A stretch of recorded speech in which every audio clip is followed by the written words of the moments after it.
ভোটদান খুব শান্তিপূৰ্ণ আৰু শৃংখলাবদ্ধভাৱে আৰম্ভ হৈছে আৰু পুৱাতে এতিয়া 7:30 বজাত আমি দীঘলীয়া শাৰী প্ৰত্যক্ষ কৰিছোঁ।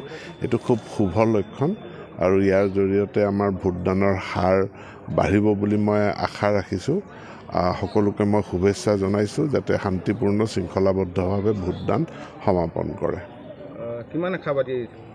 আমিতো সম্পূৰ্ণ আশাবাদী। প্ৰথম পেজৰ 5টা আসনৰ আমি আটাইকেইখন আসনতে বিপুল ভোটত জয়লাভ কৰিম বুলি আমি আশাবাদী।